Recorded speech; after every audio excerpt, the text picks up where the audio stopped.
नमस्कार। आज के व्याख्यान में हम सवाई जयसिंह की मराठा नीति का अध्ययन करेंगे।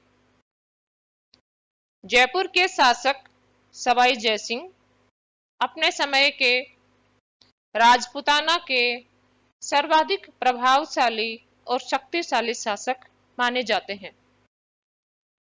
सवाई जयसिंह की 3 तरह की उपलब्धियां गिनी जाती हैं। प्रथम, जयपुर के शासक के रूप में। द्वितीय, मुगल मनसबदार के रूप में। तृतीय, कला और विज्ञान के संरक्षक के रूप में। एमए फाइनल कोटा यूनिवर्सिटी के मध्यकालीन राजस्थान का इतिहास के विद्यार्थियों के लिए सवाई जयसिंह की उपलब्धियों, खास तौर से कला और ज्योतिष विज्ञान के क्षेत्र में उनकी उपलब्धियों का अध्ययन किया जाना है।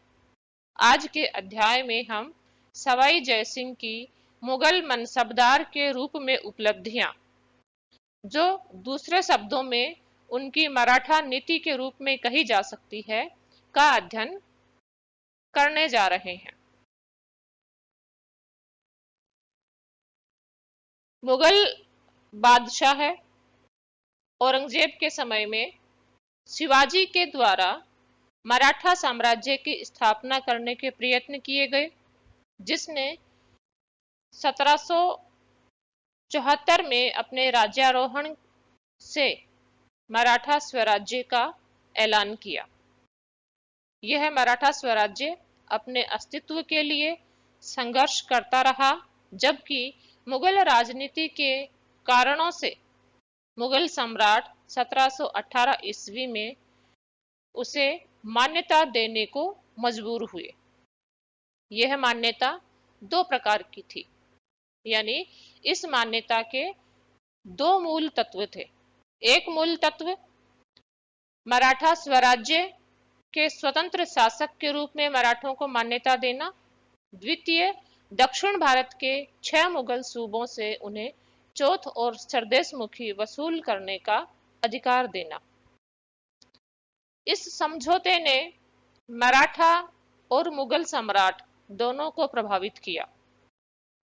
चौथ और सरदेशमुखी वसूल करने का अधिकार देकर मराठा स्वराज्य से इतर क्षेत्रों में उनके अधिकार को मान्यता दे दी गई, जिसका खामियाजा मुगल सम्राट को उस समय भुगतना पड़ा, जबकि बाजीराव प्रथम के समय में मराठों ने उत्तर भारत की तरफ प्रसार करना प्रारंभ किया। बाजीराव प्रथम के समय में मराठे मालवा, गुजरात और बुंदेलखंड में चौथ और सरदेशमुखी वसूल करने को मान्यता दिलाने के लिए मुगल सम्राट से संघर्ष करते रहे। वे मुगल सम्राट के अधीन मालवा का सूबेदार बनना चाहते थे। मुगल सम्राट इस विस्तार को सहन करने के लिए तैयार नहीं थे, लेकिन मराठों की शक्ति के आगे विवश भी थे। यह व्यवस्था इस कारण से और अधिक बढ़ गई थी कि मुगल सम्राट और मुगल साम्राज्य अपनी आंतरिक दलबंदी में इस प्रकार फंसा हुआ था कि वह कोई ठोस निर्णय करने और सख्ती से किसी निर्णय को अंजाम तक पहुंचाने की स्थिति में नहीं था। मराठों के साथ भी यह तथ्य लागू होता था। मुगल दरबार के गुटों में एक गुट मराठों के अस्तित्व को स्वीकार करना नहीं चाहता था। वह उन्हें सख्ती से दबा देना चाहता था और ऐसा करने में सफलता की उम्मीद भी करता था। इसमें निजामुल मुल्क आसफ जहां और बाकी दूसरे सरदार जैसे सादत खान, अभय सिंह आदि थे। दूसरा एक गुट, जिसमें जयपुर के महाराजा सवाई जयसिंह प्रमुख थे, मुगल बादशाहों की अंतर्गत मराठों के साथ एक सम्मानपूर्ण समझौता करके मराठों को संतुष्ट करके मुगल साम्राज्य में शांति की स्थापना करना चाहता था। मराठे उत्तर भारत की तरफ शक्तिशाली अभियान करते रहे। मुगल दरबार में मुगल बादशाह अलग अलग दलों के प्रभाव के कारण कभी उन्हें सख्ती से दबाने की कोशिश करते, कभी उनके साथ समझौता करने की कोशिश करते। इस संदर्भ में जयपुर के राजा सवाई जयसिंह की मुगलों के प्रति अपनाई गई नीति बहुत महत्वपूर्ण है और यह मुगल मनसबदार के रूप में सवाई जयसिंह का अहम रोल भी है। यह नीति सफल रही अथवा असफल रही, ये मूल्यांकन करने से पूर्व हम इस नीति से संबंधित प्रमुख घटनाक्रम को देखेंगे और यही मराठों के प्रति अपनाई गई जयसिंह की नीति होगी। जयसिंह 1699 ईस्वी में 11 वर्ष की उम्र में जयपुर के शासक बने। शासक बनने के समय इन्हें 1500 जात और 1000 सवार का मनसब दिया गया। बहुत छोटे बालक के रूप में ही शासक बनने से पहले ही औरंगजेब ने इन्हें दक्षिण में अभियानों में लगा दिया था। शासक बनने के पश्चात ये पुनः दक्षिण के अभियानों में सेवाएं देने के लिए चले गए, लेकिन जो प्रभावशाली सेवाएं इन्होंने दक्षिण के अभियानों में मुगल सम्राट की उसके कारण उन्हें 1705 ईस्वी में मालवा का नायब सूबेदार बनाया गया और वह 1707 ईस्वी तक मालवा के नायब सूबेदार बने रहे। औरंगजेब की मृत्यु के पश्चात आजम और मुअज्जम के मध्य उत्तराधिकार के लिए संघर्ष हुआ। दक्षिण भारत की तरफ होने के कारण सवाई जयसिंह ने आजम का पक्ष लिया, लेकिन राजकुमार मुअज्जम बहादुर शाह प्रथम के रूप में मुगल सम्राट बनने में कामयाब रहे। इसलिए सवाई जयसिंह को आजम का पक्षधर होने के कारण बहादुर शाह प्रथम की नाराजगी झेलनी पड़ी और आमेर को खालसा कर लिया गया। सवाई जयसिंह ने जोधपुर के शासक अजित सिंह और मेवाड़ के शासक अमर सिंह द्वितीय की मित्रता से अभियान करके अपने राज्य को पुनः प्राप्त किया। बहादुर शाह अपने साम्राज्य की दूसरी समस्याओं में उलझ जाने के कारण 11 जून 1710 को आमेर के शासक के रूप में सवाई जयसिंह को मान्यता देने के लिए बाध्य हो गया। इस प्रकार सवाई जयसिंह ने अपना राज्य तो प्राप्त कर लिया, लेकिन मुगल मनसबदार के रूप में अभी उनकी भूमिका तय नहीं हुई थी, जो मुगल सम्राट जहांदार शाह के समय में तब स्पष्ट हुई जबकि जहांदार शाह ने उन्हें 7000 सवार 7000 जात का मनसब देने के साथ साथ अक्टूबर 1713 ईस्वी में मालवा का सूबेदार बनाया और इस तरह मालवा के सूबेदार के रूप में सवाई जयसिंह की प्रथम पारी का सूत्रपात हुआ। मराठे क्योंकि मालवा में चौथ और सरदेशमुखी वसूल करने का अधिकार प्राप्त करने के लिए शक्ति का प्रयोग कर रहे थे, सवाई जयसिंह ने उनके खिलाफ अभियान किया और उज्जैन के युद्ध में तथा उसके पश्चात 9 मई 1715 ईस्वी को पिलसुद्ध के युद्ध में उन्हें हराया। जो मराठा सरदार हारे वो कान्होजी भोंसले और खांडेराव दाभादे थे। सवाई जयसिंह की इस विजय को मुगल सम्राट ने बहुत बड़ी उपलब्धि माना। इसे औरंगजेब की विजयों के पश्चात मुगल बादशाहों की बड़ी विजय के रूप में देखा गया। इससे सवाई जयसिंह की प्रतिष्ठा बढ़ी, मुगल दरबार में उसका कद बढ़ा। बादशाह ने आदेश दिया कि मई 1715 ईस्वी के मुगल दरबार के वाकये में इस घटना को दर्ज किया जाए और मुगल रिकॉर्ड में इस तरीके से जयसिंह की यह विजय पिलसुद्ध की विजय दर्ज हुई। इस प्रकार अपने प्रथम काल में सवाई जयसिंह मराठों के खिलाफ सैनिक सफलता प्राप्त करने में सफल हुए, लेकिन ये सफलताएं मराठों की शक्ति के आगे अधिक लंबे समय तक नहीं चल सकी। दूसरे मुगल मनसबदार बने कालांतर में, जो कि मराठों के खिलाफ अधिक सफलताएं नहीं प्राप्त कर सके।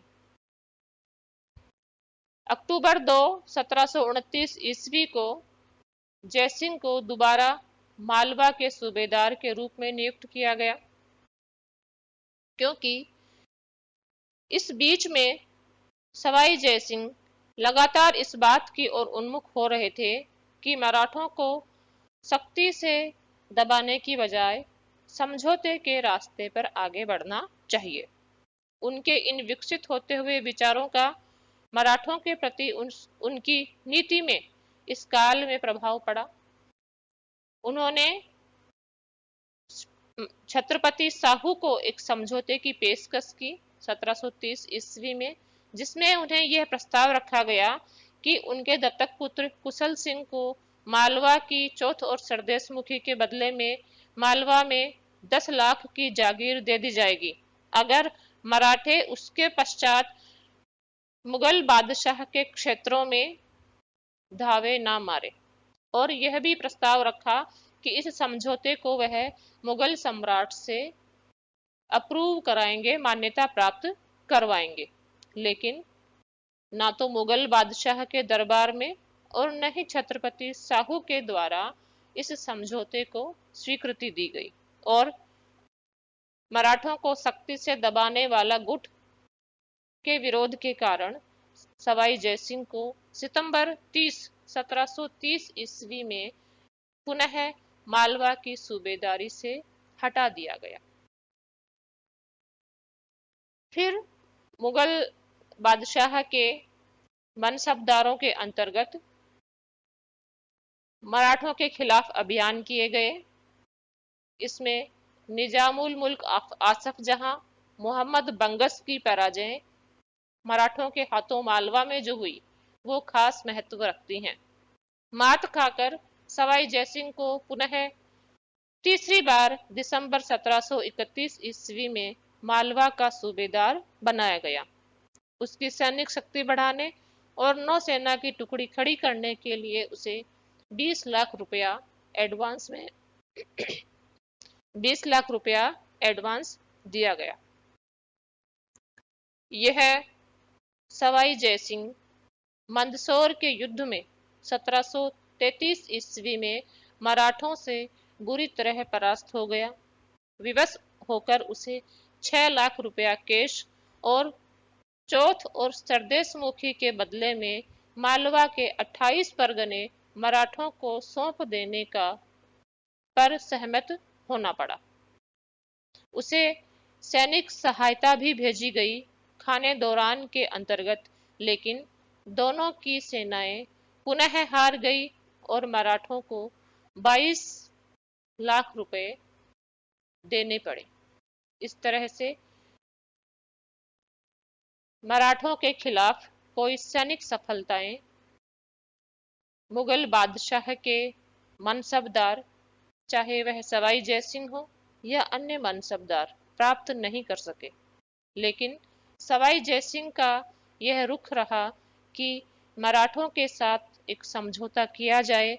यद्यपि मुगल बादशाह के आदेशानुसार उन्हें मराठों के खिलाफ अभियान करने पड़ रहे थे और विरोधी गुट के दबाव के कारण उन्हें बार बार मालवा की सूबेदारी से हटाया जाता था, फिर भी एक प्रवृत्ति मुगल दरबार में यह विकसित होने लगी कि मराठों के साथ किसी न किसी प्रकार के समझौते पर उन्हें आना ही होगा। सवाई जयसिंह ने 1707 ईस्वी में जब अपना राज्य खोया था तो सहायता प्राप्त करने के लिए छत्रपति साहू से भी पत्र व्यवहार किया था। इस प्रकार मराठों के लिए उनके हृदय में एक सद्भावना थी। पेशवा बाजीराव प्रथम के साथ उनके मित्रतापूर्ण संबंध थे। उन्होंने बाजीराव को जयपुर आमंत्रित किया था। बाजीराव प्रथम की माता राधाबाई गलता स्नान करके गई थी। दोनों की मित्रता और मुलाकातें इस निष्कर्ष की तरफ जा रही थी कि मराठे अगर हो सकता तो जयसिंह के माध्यम से संधि करने के लिए तैयार थे। जयसिंह अगर मराठों के साथ मुगल बादशाह का एक समझौता करा पाते तो जयसिंह का कद मुगल राजनीति में कितना बढ़ जाता, इसकी कल्पना की जा सकती है। इसलिए सवाई जयसिंह ने बाजीराव प्रथम को 5,000 प्रतिदिन 5,000 प्रतिदिन का भत्ता देने का प्रस्ताव करके जयपुर बुलाया। 3 मार्च 1736 को वे मिले और उनकी वार्ता चलती रही। इस वार्ता में वो एक समझौते पर पहुंचे जिसमें जयसिंह ने यह प्रस्ताव रखा, वायदा किया कि वह बाजीराव प्रथम को मुगल बादशाह से मिला भी देगा और उन्हें मालवा की चौथ मालवा और गुजरात की चौथ का अधिकार भी दिला देगा। लेकिन मोहम्मद शाह जो इस समय मुगल बादशाह थे 1718 से 1748 के मध्य, वो पेशवा को मालवा का सूबेदार बनाने के लिए तैयार नहीं हुए। इसलिए वार्ता जो जयसिंह और बाजीराव प्रथम के मध्य हुई थी असफल हो गई। बाजीराव प्रथम ने मुगल बादशाह के सामने शक्ति प्रदर्शन करने के लिहाज से एक बड़ा अभूतपूर्व कदम उठाया। वे 28 मार्च 1737 ईस्वी को अपनी सेना के साथ दिल्ली पहुंच गए और दिल्ली के बाहर मोर्चा लगाकर मुगल बादशाह को आतंकित कर दिया। लेकिन केवल शक्ति प्रदर्शन ही उनका उद्देश्य था, जो यह समझाने के लिए था कि उनकी अवहेलना ना की जाए। जैसे ही उनको मुगल बादशाह की तरफ से मालवा का सूबेदार बनाए जाने और 13 लाख कैश दिए जाने का आश्वासन मिला, वो वहां से पीछे हटे और अपनी राजधानी पूना को लौट गए। इस तरह मुगल बादशाह को विवश होकर एक समझौते की तरफ बढ़ने के लिए विवश होना पड़ा। लेकिन बाजीराव की मृत्यु हो गई और बाजीराव की मृत्यु के पश्चात उनके पुत्र बालाजी बाजीराव ने मराठा पेशवा का स्थान लिया। मराठा पेशवा के रूप में नियुक्त करते समय छत्रपति साहू ने उन्हें उनके पिता के अधूरे कर्तव्य की याद दिलाई और वह कर्तव्य था पूरे भारत पर अधिकार करना और एक हिंदू साम्राज्य की स्थापना करना। इसलिए उत्तर भारत की तरफ अपनी नीति का में आगे बढ़ते हुए बालाजी बाजीराव ने पुनः जयपुर के शासक सवाई जयसिंह की तरफ देखा, क्योंकि उनके पिता बाजीराव प्रथम के समय में सवाई जयसिंह के माध्यम से ही समझौते की वार्ताएं चल रही थी। पुनः 18 मई 1741 ईस्वी को सवाई जयसिंह और बालाजी बाजीराव के मध्य धौलपुर का समझौता हुआ। इस समझौते में जो प्रावधान रखे गए वह ये थे कि पेशवा को मालवा का सूबेदार बना दिया जाएगा, बशर्ते मराठे इस बात का उत्तरदायित्व लें कि वे मुगल क्षेत्रों में कहीं भी लूट और धावे नहीं करेंगे। बादशाह की सेवा में उन्हें 400 मराठा सैनिक स्थायी रूप से रखने होंगे और आवश्यकता पड़ने पर वो 4,000 अतिरिक्त मराठा सैनिकों की सेवाएं देंगे, जिसका भुगतान उन्हें मुगल बादशाह की तरफ से कर दिया जाएगा। पेशवा उत्तर भारत के कुछ जमींदारों से जो चंबल के पूर्वी और दक्षिणी क्षेत्र में पड़ते थे से राजस्व के रूप में कर प्राप्त करते रहेंगे। पेशवा लिखित रूप में यह पेश करेगा कि वह मुगल बादशाह के प्रति स्वामी भक्त रहेगा और आगे कोई और डिमांड नहीं रखेगा।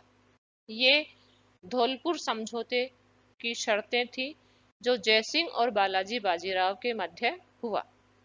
सबसे महत्वपूर्ण मालवा का सूबेदार बनाया जाना, दूसरी महत्वपूर्ण, मराठों का मुगल सम्राट के अधीनस्थ सैनिक सेवा देने के लिए तैयार होना।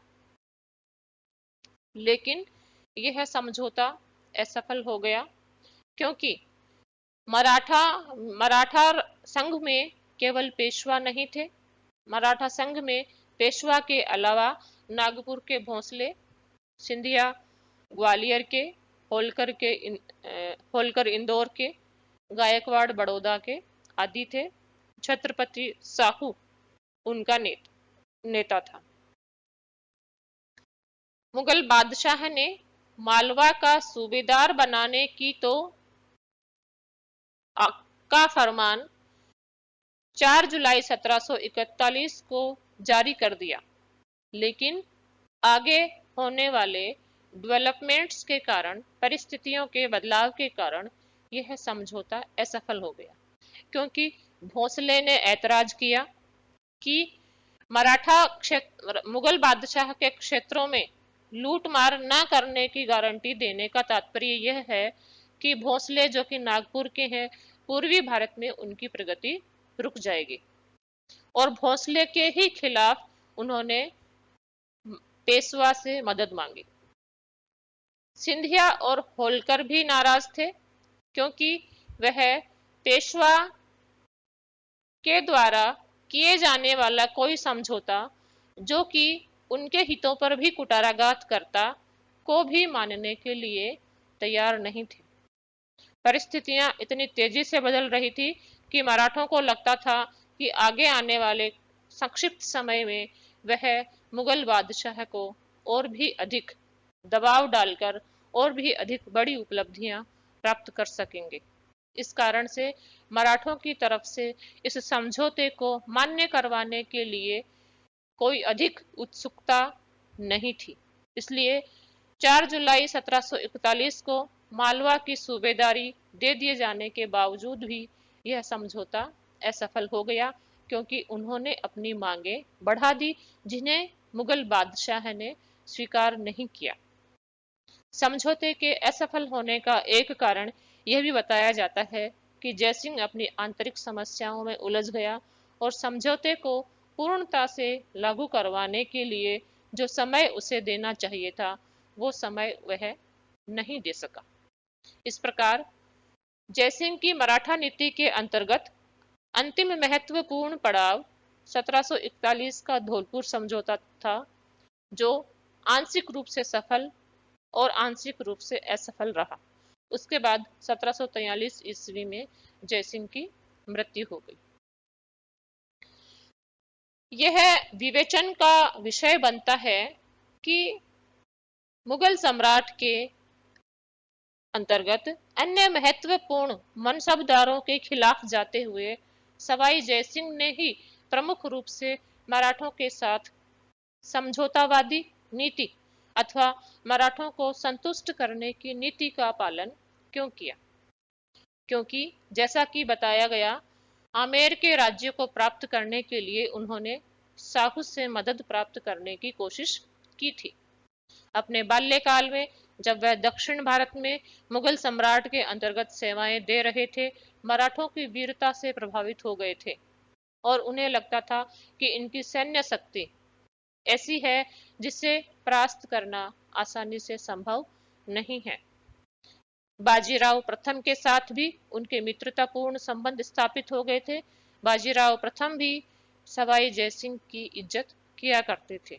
इसलिए मराठा राजनीति कम से कम सवाई जयसिंह के नेतृत्व में ऐसी दिशा में जा रही थी जहां पर एक समझौते की उम्मीद की जा सकती थी। बाकी मनसबदारों को अपमानजनक पराजयों का मराठाओं के हाथों सामना करना पड़ा था। अगर जयसिंह मराठों के साथ मुगल बादशाह की संधि करा देते तो भारत की राजनीति में जयसिंह का ऐसा कद हो जाता जिसकी कल्पना, जिसकी बराबरी करना दूसरे राजपूत शासकों अथवा मुगल मनसबदारों के लिए संभव नहीं होता। ये सकारात्मक पक्ष थे, लेकिन एक नकारात्मक पक्ष यह गिनाया जाता है कि सवाई जयसिंह मराठों की सद्भावना में जरूरत से ज्यादा विश्वास करता था।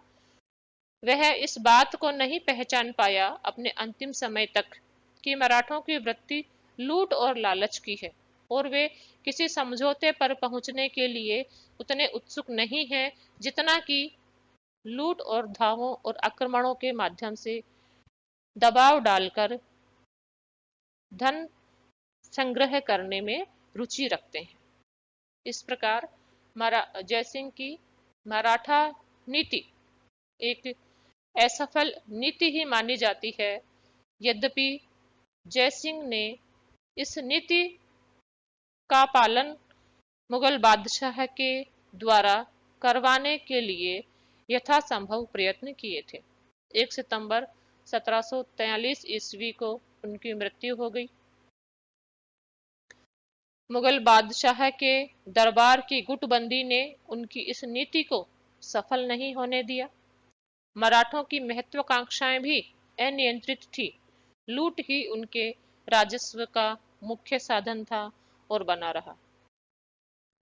सवाई जयसिंह, जिन्हें एक कूटनीतिज्ञ शासक माना जाता था, इस समय मुगल बादशाह मराठों के साथ राजपूतों को एक महत्वपूर्ण शक्ति के रूप में खड़ा नहीं कर सका, बल्कि वह संतुष्टिकरण की नीति पर उतर आया, जिसमें राजपूत या तो पिस रहे थे या समझौते पर पहुंचने की लालसा में मराठों और मुगल बादशाह के बीच मध्यस्थता करने की कोशिश कर रहे थे। फिर भी सवाई जयसिंह की मराठा नीति उनका एक यूनिक पॉइंट अवश्य था। वह सफल हुई अथवा असफल हुई यह हमने देखा, लेकिन हमने यह देखा कि वह एक ऐसा दृष्टिकोण अपनाने में समर्थ थे जो उस समय की राजनीति में अपना अलग स्थान रखता था। धन्यवाद।